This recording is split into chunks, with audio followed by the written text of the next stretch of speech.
I kind of want to talk about the kind of paths that brought you to this point, I guess. So the first thing I want to kind of go right back. When you first started to make music, way back, can you remember who you wanted to be? Who was the person that you like? You're smiling already. That's a good question. I didn't really want to play any instrument really well or anything like that. Well, early on you were just like, it's the sound. Oh, I didn't start early. I started pretty late. I think I was probably 19. I just bought a bunch of equipment that I couldn't really use, and I figured I was just trying to make something. I didn't want to be a person. I wanted to kind of make a band and act like there was something going on that maybe had a bunch of people going on with it, a bunch of people playing or something, but I didn't really want to be, any one person doing, playing an instrument or anything like that. Then I guess it was like producers that maybe you wanted to be, or records you wanted to sound like. What were they? Yeah, I didn't even know what producers did then. I didn't think about being a producer or anything. I just wanted to make stuff. I remember really loving The House of Love, and I can't remember the name of the guitarist for that band, but he was totally badass. That was probably who I would have emulated. I mean, I never really wanted to be anybody else, but that's who I thought was really cool, I guess. What would be your first professional music gig then? Your first moment you were like, okay, I've achieved a level of professionality, something's been released, or I've produced something. What would it be? Because that's also a big point. I remember getting the phone call when there was a small label that said they would put out a single. They were going to pay me to put out a single, and it was going to get released. And I remember hanging up the phone and jumping up and down and just going nuts for it. Yeah, I mean, not because there was not that much money or anything like that. It was just somebody co-signed that I wasn't, wasting my time, I guess. It's a pretty cool feeling. Yeah. So what was yours then? When I felt like maybe I could actually make a living like that, it was Sub Pop signing me, and then that first record of the Shins sort of started to sell pretty well. It was a slow grower, but it was to the point where it was like we were playing shows and we were getting paid enough to actually function and keep the tour going. Sort of pay for the van the following day and stuff like that. I had a very modest lifestyle. I was living really frugally in Albuquerque, New Mexico, which means I wasn't spending a lot of money at all. How frugally is that? I remember one year, my tax return, I had earned $5,000, and I was fine. I was good. I was, I had other ways of, making cash and stuff if I ever needed it and stuff. So it was cool. And that moment, yeah, you do feel like, man, it's almost like, I don't know, it's a really great feeling. You feel like, in a way, you feel like, I'm going to be okay. There's a relief from that stress when you're poor, And also, it's like, what a badass way to make money. Like I'm pulling like some kind of hat trick here. Both of you have had success with so many different things and at so many different levels. I mean, you sort of hit the mainstream in like a really, really impactful way, and then all of a sudden your name starts getting bandied about everywhere. Was that a bit strange for you? I didn't really have time to absorb it as it was going on, because things happened kind of fast, but I didn't work any more or less when that was all happening. I was still doing I was still working on a lot of things. Like I started doing Gnarls Barkley with CeeLo before the Grey album, so we had started on that, so that was kind of busy, and then I was working on a couple different records. The Grey album just happened, and then after that, yeah, things changed for sure. And then I did the Gorillaz thing, but I had never produced a record before that wasn't my own. So the first gig I had really was the Gorillaz. So I didn't really know. I thought I could do it. I'll give it a shot. So you just kind of go with the flow. You just figure it out. Fake it till you make it.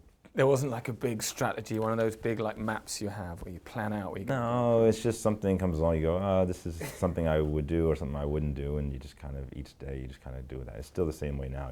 Something you would do or wouldn't do, but.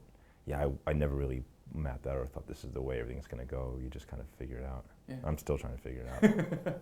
We talk about it all the time. Oh, and the Shins as well became more and more regarded and more critically acclaimed, and became a band that people got really passionate about.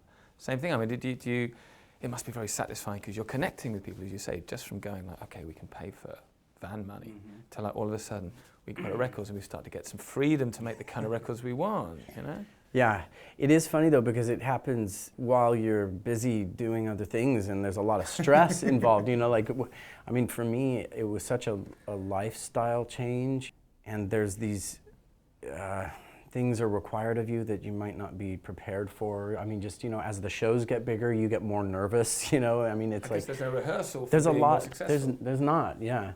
Brian and I were joking the other night. We were saying, wouldn't it be interesting if there was a drug you could take, and it would basically, you'd take the drug and come out of it, and it would basically be you when you were 20 years old suddenly opening your eyes to the life you have now.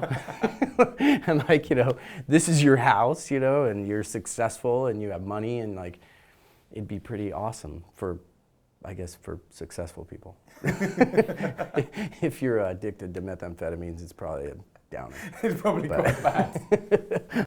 So at what point did you start kind of going steady? Because it's one thing to kind of sort of run into each other from time to time and hang out as friends, but a creative relationship is very different to, you know, a social relationship in many ways. Let alone a creative relationship, like, okay, well, let's take this to your studio and let's take this relationship to bed. A steady analogy that I was kind of running with, but that's fine. Yeah. That would have been, what, 2009, I think it would have been. Yeah.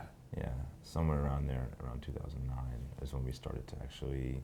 We both wanted to do something new at the Yeah. same time, just coincidentally, I think. Yeah, something And different. so, and I remember, like, my manager, Ian, actually said, hey, Brian, I heard that Brian wants to do something like this too. And so we got each other on the phone and started messing around with some music. Yeah, he just came down to my studio in LA one day, came in for the week, he stayed with me, and we went in without anything at all, and then just, we never worked together, we just walked in, and the first day we just kind of did a song, and it sounded cool, and then the next day kind of did the same thing, and we had a few songs by the end of the week, and it was really easy. I thought the way we worked together was easy, and it was something different sounding than what I had ever done, and me too. Yeah, it was a different way of working, everything. Yeah. It was really cool. I was quite nervous, actually. Really? Did I seem nervous? No, I didn't think so. I was a little nervous. I was faking it. I just had never really worked with a producer, you know, like that, and I'd never also, you know, sat down with somebody that and like collaborated songwriting-wise. So I was just, is this gonna be weird? Am I gonna be good enough to do this and all that? But it worked out great. It was really cool. Because that is quite rare, going in and knocking. I mean, you're talking about it at the time, doing like a song a day pretty much. That doesn't happen very often, even with established acts, you know. So doing it with two people who never worked together before, or to come out with stuff that was good, stuff that did well, stuff that you liked. Right. That's quite rare. I guess so, yeah. We're lucky. I mean, I feel very lucky to have this partnership, you know. It's awesome. Yeah, I think the way we worked was similar to the way I'd worked in the past before, so I kind of felt like, yeah, okay, you kind of let's knew do how this, it goes. let's do this, yeah. let's do that. Yeah, it was kind of a lot of trial and error and very quickly moving on. If something doesn't work, you move on. Something doesn't work, you move on. And it was, I didn't know if anything was going to come out of it either. I never, you know, you never know when you go in what day you're going to have no ideas and you're going to be found out that you're just terrible and that you've just run out of everything. And someday it's going to happen and you're just like, today's probably going to be the day, or it could be. And so, but it just didn't. It worked out all right, and we kind of, yeah, we still work very similarly. We go in. We would just book a studio. We could book a studio tomorrow. We would just go in, as long as there's a couple instruments in there, we'll just start messing around and we'll come up with something.